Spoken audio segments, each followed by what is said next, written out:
Para mim é sempre um privilégio estar aqui junto de vocês, juntos aos irmãos, e maior ainda será o privilégio no céu, onde seremos muitos. Vai ser uma festa maravilhosa nós estarmos lá. E hoje eu quero falar então sobre o reino de Deus. Isso eu entendo que é o reino de Deus. É estar junto, é a família reunida. Isso é o reino de Deus. E o reino de Deus está baseado em duas perguntas. Essa mensagem, só precisamos entender essas duas perguntas. Primeiramente, o que é o reino de Deus? E a segunda, como viver no reino de Deus agora, aqui na terra. Vamos orar novamente, vamos baixar a nossa cabeça. Senhor, queremos louvar a Ti, o Pai, por esse tempo. Louvar a Ti, o Pai, por cada vida, porque somos irmãos em Cristo. Louvar a Ti, Deus, porque Tu nos amou e o Teu amor refletiu em nós de tal forma que podemos refletir em outras pessoas, ó Deus. Senhor, ministra o coração de cada um aqui essa manhã, através do Teu Espírito Santo, Deus. Usa-me a mim, Senhor, como instrumento para a revelação da Tua palavra. Que possamos ser edificados nessa manhã, ó Pai, nesse dia que celebramos a ceia. O dia que para cada um de nós é muito especial. Por isso eu te louvo, Pai, e te agradeço, no nome de Jesus Cristo. Amém. Então, começando pelo que é o reino de Deus. Para começar a entendermos, reino vem de rei. Ou seja, não existe um reino sem ter um rei. E um reino sempre é influenciado pelo seu próprio rei. Tudo que acontece nesse reino tem a ver com o rei. Então, teria vários exemplos, mas algumas cidades, alguns países foram colonizados por outras etnias, por outros países. Por exemplo, as Bahamas foram colonizadas pelos ingleses, pelos britânicos. Então lá ficou a influência dos britânicos, dos ingleses, em todas aquelas ilhas lá. O Brasil foi colonizado por Portugal. Até a independência era a influência da monarquia de Portugal. E a influência no Brasil, um exemplo é a língua. Falamos português, até hoje, pelo menos eu tento. A gente tem algumas influências sempre desse reinado. E era isso que acontecia sempre no tempo antigo. Um reino, onde existia o rei, ele criava as leis. Ele ditava o ritmo das coisas.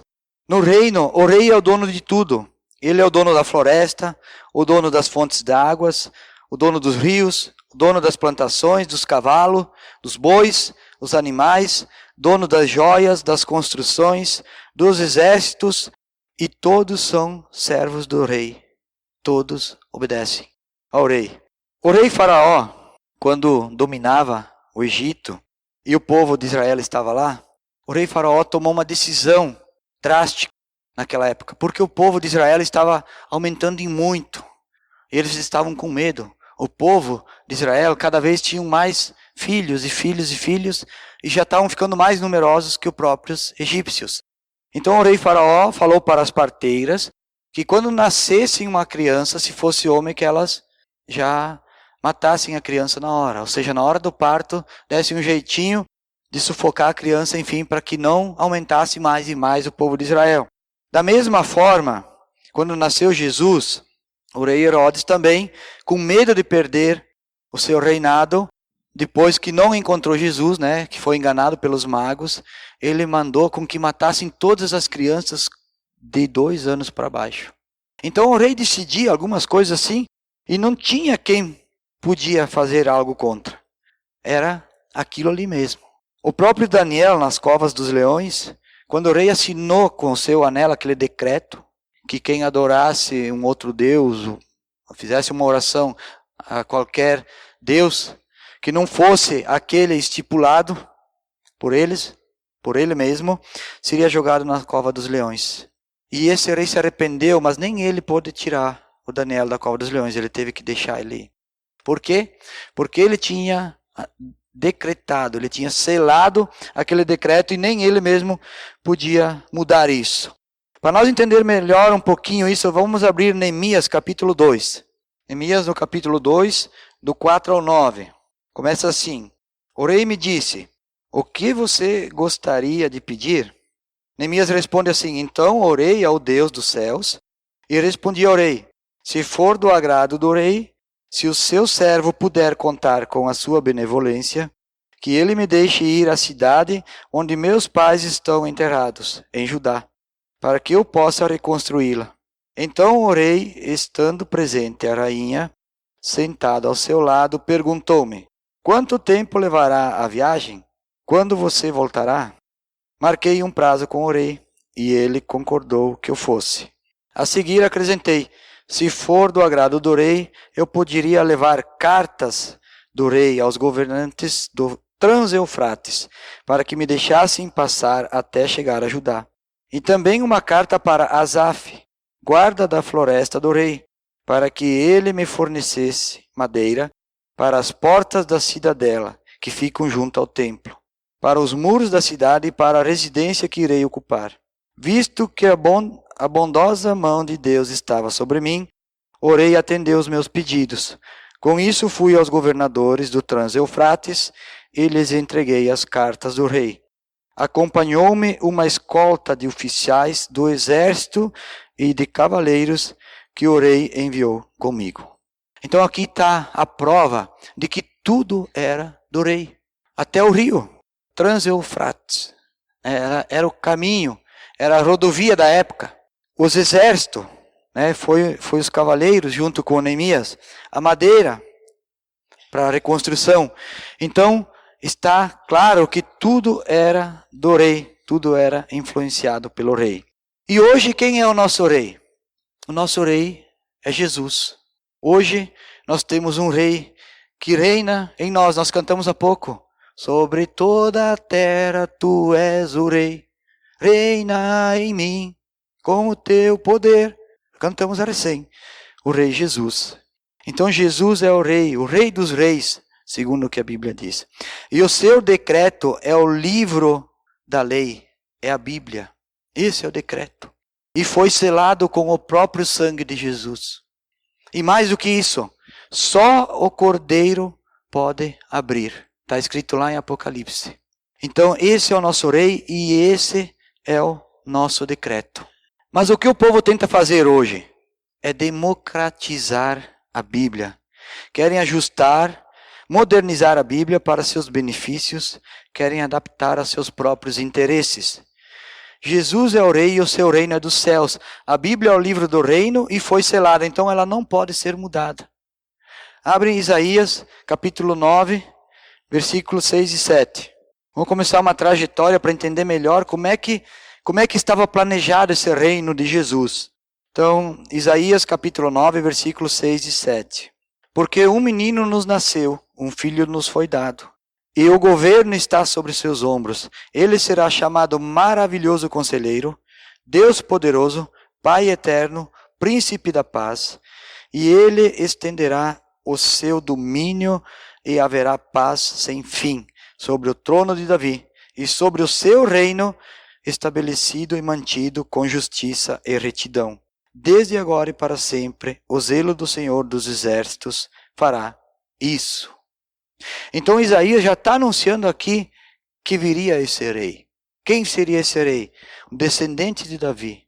Um rei eterno, que não haveria mais a perda do trono, como antes existia, de tempos em tempos.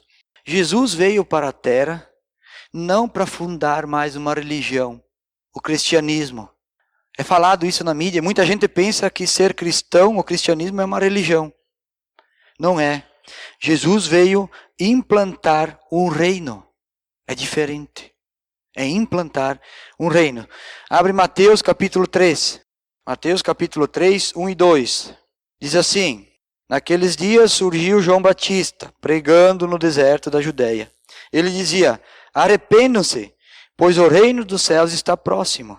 Este é aquele que foi anunciado pelo profeta Isaías. Vós que clama no deserto, preparem o caminho para o Senhor, façam veredas retas para ele. Então aqui, o profeta João Batista já estava novamente anunciando aquilo que já tinha sido anunciado por Isaías, que viria esse rei, o rei Jesus. Romanos 14, 17, não precisa abrir lá, mas se vocês quiserem, diz o seguinte: o reino dos céus não é comida e nem bebida, ou seja, não é coisas materiais, mas é paz, justiça e alegria no Espírito Santo. Isso é o reino dos céus. Para ficar bem claro que Jesus vinha implantar um reino que não era um reino da terra, que não era um reino baseado em coisas materiais, mas que era um reino espiritual. As religiões querem vender, lucrar, ter poder em nome de Deus. Por quê? Porque eles pensam que esse reino e pregar e anunciar o reino de Deus exige coisas materiais. Não é necessário coisas materiais. As crenças religiosas, as seitas, querem tomar o reino dos céus à força. Isso está escrito em Mateus 11. Abra ali Mateus 11, e versículo 12. Mateus 11, versículo 12. Diz assim: desde os dias de João Batista e até agora, o reino dos céus é tomado à força, e os que usam de força se apoderam dele. Então, até hoje ainda é feito dessa forma. Ainda muita gente gostaria de tomar esse reino, de alguma forma, à força. Os fariseus interrogaram Jesus sobre quando viria então o reino dos céus. Agora vamos para Lucas. Abre Lucas capítulo 17. Lucas capítulo 17, do 20 e 21. Certa vez, tendo sido interrogado pelos fariseus sobre quando viria o reino de Deus, Jesus respondeu: o reino de Deus não vem de modo visível, nem se dirá aqui está ele ou lá está, porque o reino de Deus está entre vocês. Então o reino de Deus é um reino invisível. O reino dos céus é um reino invisível, não é um reino material, como era no tempo passado, na época de Neemias e de muitos outros. O reino dos céus é um reino visível. E a missão de Jesus, então, é implantar esse reino. E em Mateus, agora voltamos para Mateus 24, 14, olha o que diz lá. Mateus 24, 14. E este evangelho do reino será pregado em todo o mundo como testemunha a todas as nações, e então virá o fim. Esse capítulo fala dos fins dos tempos. Mas qual é então esse reino invisível que Jesus veio trazer para nós? É o evangelho do reino. Esse é o reino, esse é o legado, ou seja, aquilo que Jesus veio fazer na terra. É aquilo que ele veio implantar. Um reino baseado em cima do próprio evangelho, do seu evangelho. Agora abre Mateus 13, ali um pouquinho para trás. Vamos ver o que diz ali em Mateus capítulo 13, 36 ao 46. Aqui Jesus tinha contado uma parábola e os discípulos pediram uma explicação para entender melhor essa parábola, né? Então Jesus explica melhor para eles. 13, 36 ao 43. Então ele deixou a multidão e foi para casa. Seus discípulos se aproximaram-se dele e pediram: explica-nos a parábola do joio no campo. Ele respondeu: aquele que semeou a boa semente é o filho do homem. O campo é o mundo, e a boa semente são os filhos do reino. Os joios são os filhos do maligno. O inimigo que semeia é o diabo. A colheita é o fim desta era, e os encarregados da colheita são os anjos. Assim como o joio é colhido e queimado no fogo, assim também acontecerá no fim desta era. O Filho do Homem enviará os seus anjos, e eles tirarão do seu reino tudo o que faz cair no pecado, e todos os que praticam o mal. Eles os lançarão na fornalha ardente, onde haverá choro e ranger de dentes. Então os justos abrirão como o sol no reino do seu Pai. Aquele que tem ouvidos, ouça. Então os justos brilharão como o sol no reino de seu Pai. Aquele que tem ouvidos, ouça. Então Jesus está explicando aqui que o reino é agora, é aqui na terra.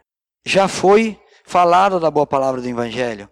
Quem são os filhos do reino? São os que ouviram a palavra. Quem é o joio? São os filhos, ou melhor, aqueles que não ouvem a palavra, que são e que fazem a vontade do maligno. E o fim dessa era vai ser separado o joio do trigo. Os anjos farão isso. Então, esse reino já acontece hoje aqui na terra. Nós precisamos pedir a Deus que o reino de Deus venha sobre nós. Jesus em nenhum momento ensinou uma oração para nós pedirmos para ir ao céu. Ó Senhor, me leva para o céu. Jesus disse assim, orem assim. Pai nosso que estás no céu, santificado seja o teu nome, venha o teu reino sobre nós. Venha o teu reino. E seja feita a tua vontade nos céus e na terra. Os budistas oram para uma consciência maior. Os espíritas querem ser reencarnados. Os hindus oram para serem também reencarnados, falarem com os mortos. Os muçulmanos oram para irem ao paraíso. Nós, cristãos, não precisamos pedir e orar para ir ao céu. A promessa de Jesus é que Ele vem nos buscar. Já temos essa promessa. Ele vem nos buscar e Ele vem porque nós estamos selados pelo Espírito Santo. Nós já somos escolhidos, separados. Nós pertencemos ao céu. Nós somos cidadãos do céu. É o que a Bíblia diz. Então nós não precisamos pedir para ir ao céu. Nós precisamos pedir para que venha o reino de Jesus enquanto estamos aqui na terra e que para Jesus volte logo. Para então nós irmos ao céu. É isso que fala a palavra.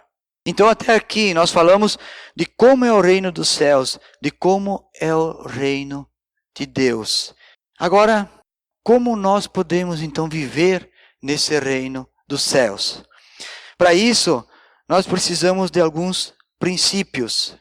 Para nós entendermos o reino de Deus e viver o reino de Deus ainda aqui na terra, nós precisamos primeiramente, o primeiro princípio, andar na disciplina do Espírito Santo.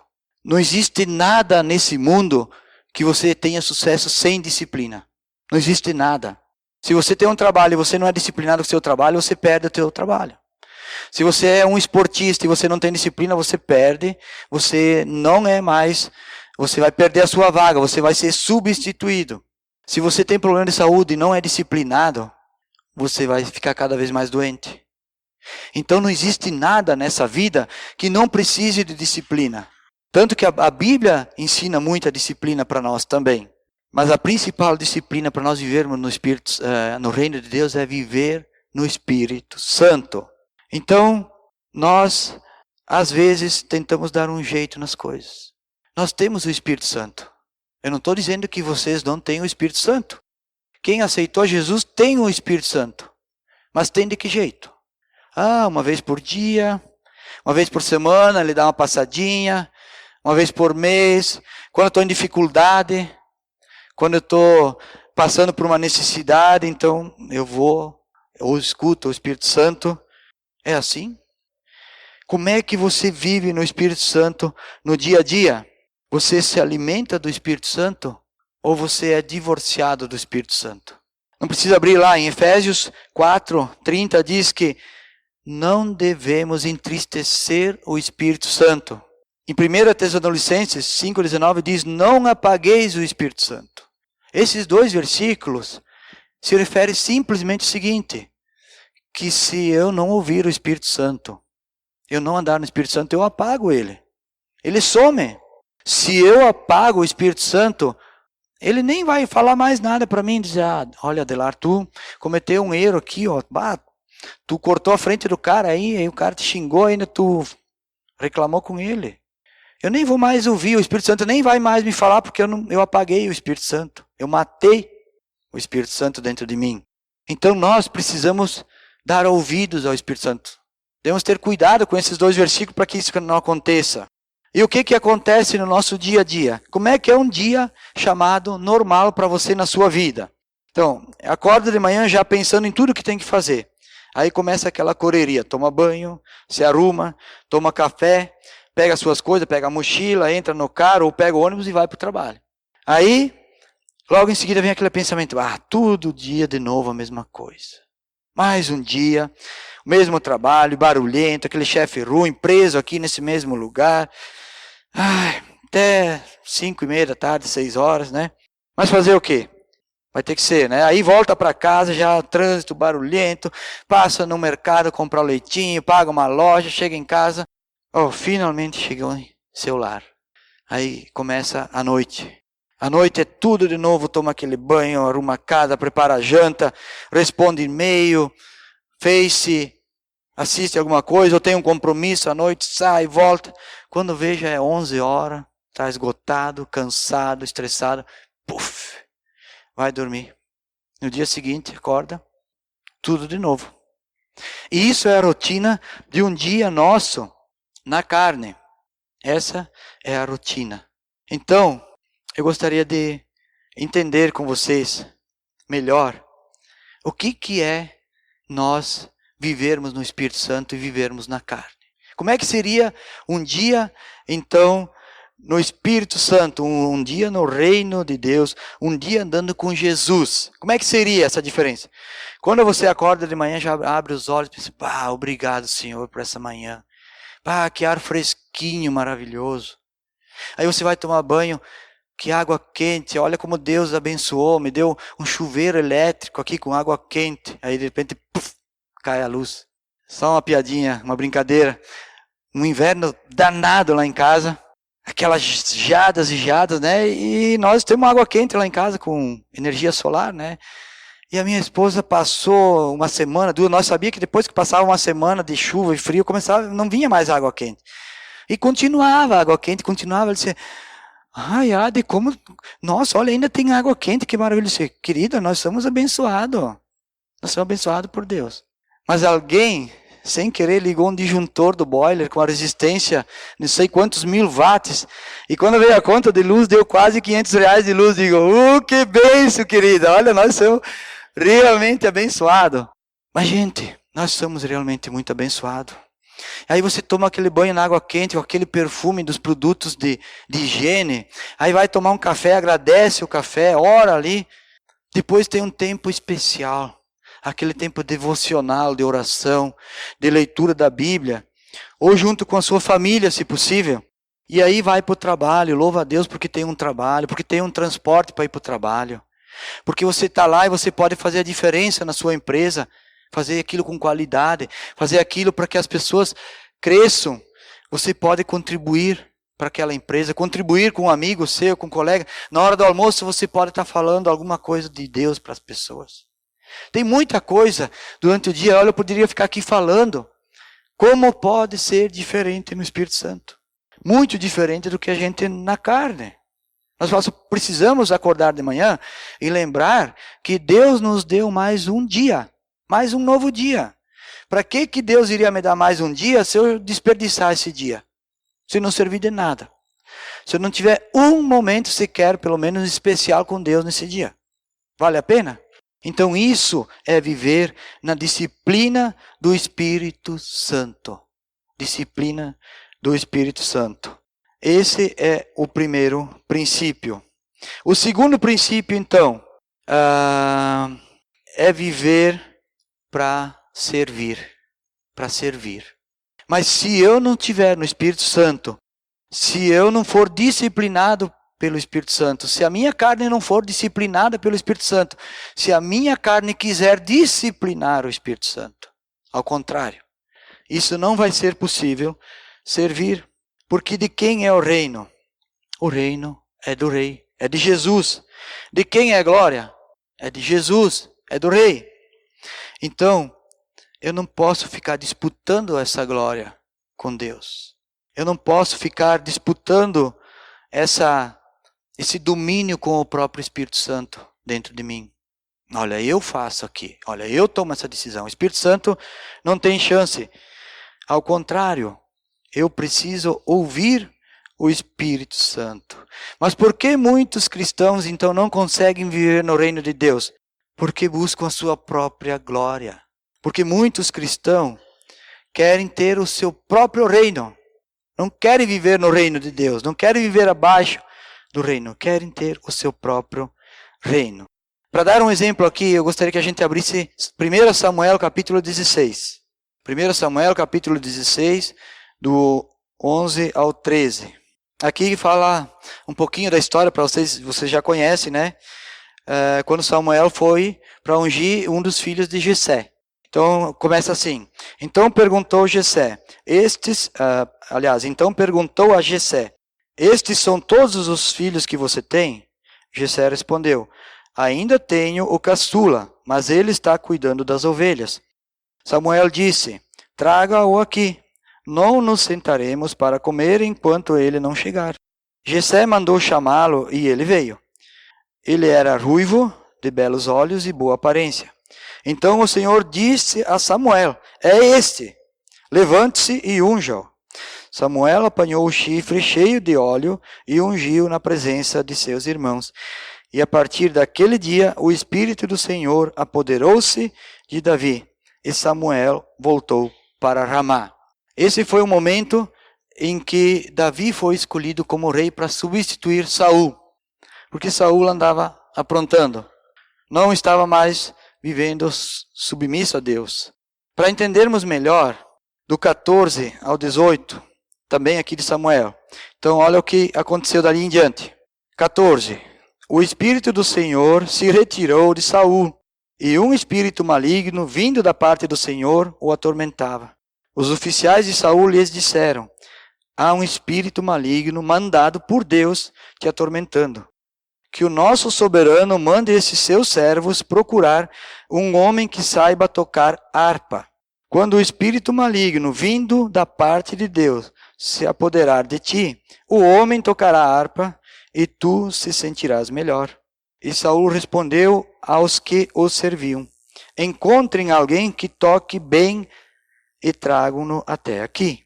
Um dos oficiais respondeu, conheço um filho de Jessé de Belém, que sabe tocar harpa, é um guerreiro valente, sabe falar bem e tem boa aparência, e o Senhor está com ele. Eu quero destacar aqui essas qualidades de Davi. Tocava bem harpa, era um guerreiro valente, sabia falar bem, tinha boa aparência e o Senhor estava com ele. É o que fala aqui. Além disso, ele sabia cuidar das ovelhas, mas ele foi ungido rei para ser servo de Saul. Então esse é o princípio de servir, ser servo. Um guerreiro valente. Qual é o benefício que Davi tinha em enfrentar Golias? Ele podia morrer, ele podia ficar mal falado e podia simplesmente não acontecer nada. O maior beneficiado de Davi enfrentar Golias foi o próprio povo de Israel, o próprio rei Saul. Eu quero pegar um exemplo aqui. Quanto melhor for o profissional, o exemplo de um médico, quanto melhor for o médico, mais beneficiado será o paciente. É claro que o médico tem os seus benefícios. Talvez ele tenha os benefícios materiais. Talvez nós, como profissionais, tenhamos benefícios materiais. Mas se nós fizermos alguma coisa bem feita para os outros, o maior beneficiado vai ser aquela outra pessoa. Então essas qualidades que Davi tinha, era para servir ao rei Saul. E olha que o próprio rei Saul tentou matar Davi várias vezes. Mesmo assim, Davi serviu ele até o ponto que o próprio rei Saul morreu com a sua própria espada, caiu em cima da sua própria espada. E só um tempo depois Davi assumiu como rei. Então o que eu quero dizer aqui, será que nós, como cristãos, precisamos tentar roubar o rei, nosso rei Jesus? Se nós temos qualidade e capacidade, foi ele mesmo quem nos deu, ele mesmo que nos colocou. Então, servir é um dos princípios que nós precisamos seguir para podermos estar no reino de Deus. Ninguém consegue servir um rei querendo ser rei, só sendo súdito, só sendo submisso ao rei. Então, esse é o terceiro princípio de servir com a nossa capacidade, com as nossas habilidades, com os dons e talentos que Deus nos deu para a glória do Senhor. Agora abre Colossenses capítulo 3. Colossenses capítulo 3, 23 e 24. Acharam aí? Colossenses 3, 23 e 24. Ali diz o seguinte: tudo o que fizerem, façam de todo o coração como para o Senhor, e não para os homens, sabendo que receberão do Senhor a recompensa da herança. É Cristo o Senhor que vocês estão servindo. Eu quis trazer essa palavra, essa mensagem, oportunamente por causa que nós estamos organizando essa Bienal. que está sendo muito bom, muito maravilhoso. Mas aqui deixa bem claro que os nossos dons e talentos é para servir ao Senhor e não a homens. Que nós estamos debaixo de um rei, onde devemos andar na disciplina do Espírito Santo e servir ao Senhor. Servir sem querer a glória para nós mesmos. É isso que nós precisamos fazer, não só agora, nessa Bienal, sempre, todos os dias da nossa vida. Mas especialmente agora que estamos vivendo esse tempo de comunhão e mutualidade, de relacionamento. Nós precisamos ter isso gravado no nosso coração, selado, registrado, anexado, sei lá o que você usar, né? Coloca no pendrive para não perder o arquivo, no cartão de memória. Então esse é o terceiro princípio. O quarto princípio e último princípio é o filtro que nós devemos usar. Primeiramente nós precisamos entender qual o filtro que Deus usou. Qual o filtro que Deus usou para o seu reino? Ele não usou da justiça. Ele não usou o filtro da razão. Ele usou o filtro do amor. O filtro do amor, que é o próprio Rei Jesus. Se Deus não tivesse usado o filtro do amor, nós não estaríamos aqui. Se Ele tivesse usado o filtro da razão e da justiça, não existiria reino na terra nenhum. Não existiria humanidade.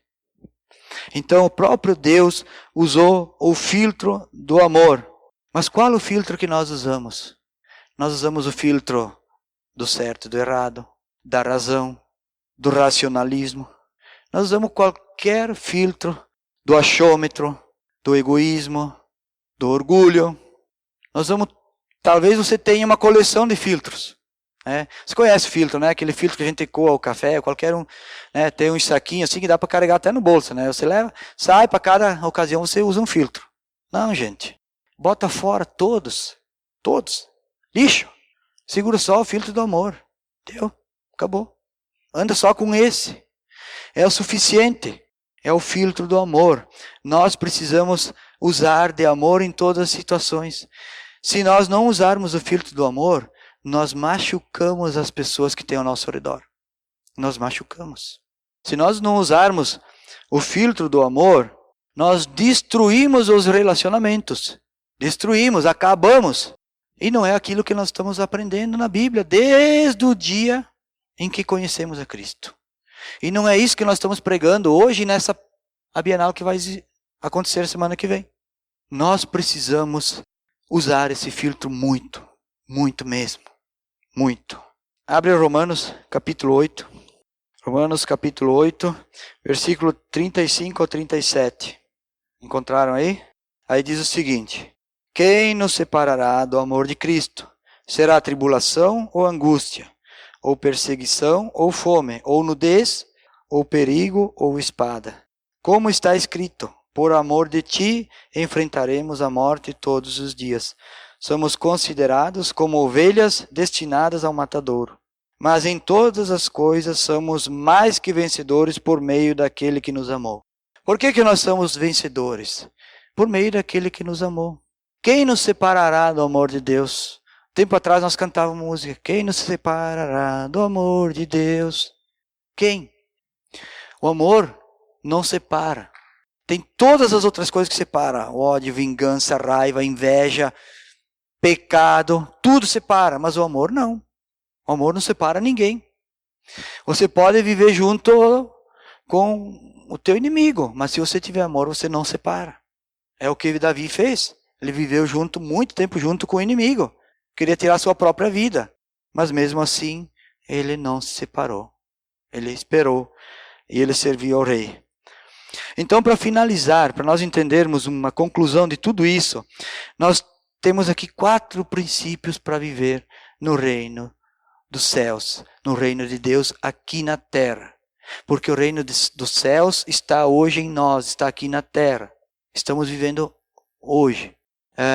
Tempo atrás o Predebon falou na ceia que João Batista falou que o reino dos céus estava chegando, que estava acontecendo ali. E era a partir daquele momento. Não é, um dia eu vou estar lá no céu, no reino do céu. Não, gente.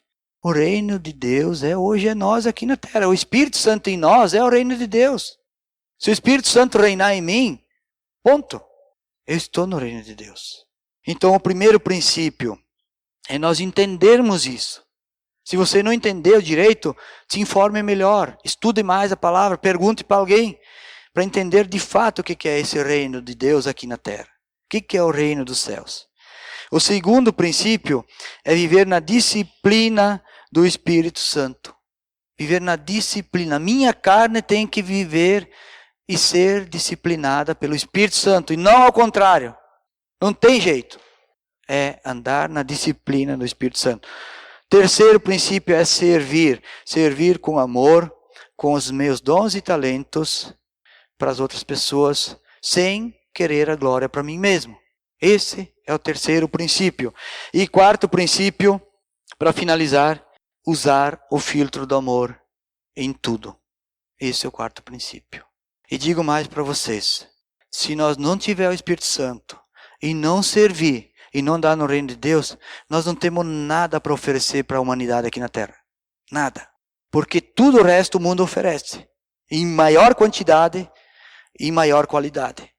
Então, se nós não tiver esses princípios, se nós não tiver o amor de Deus, o Espírito Santo em nossa vida, não temos nada para oferecer.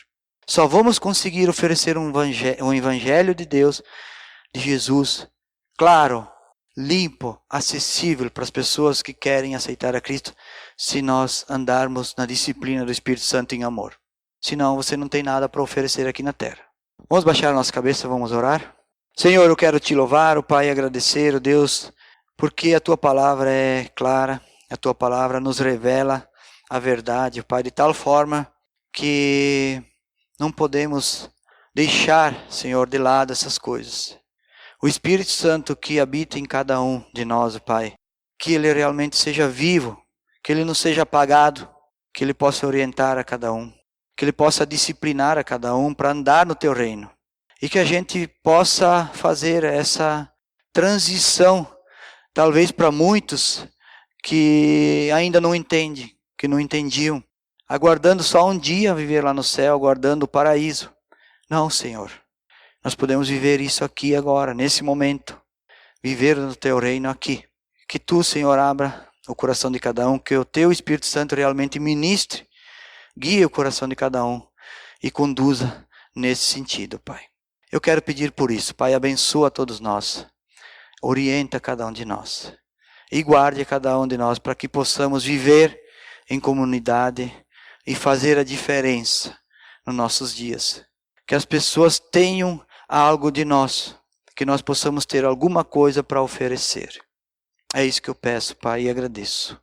Em nome de Jesus Cristo. Amém.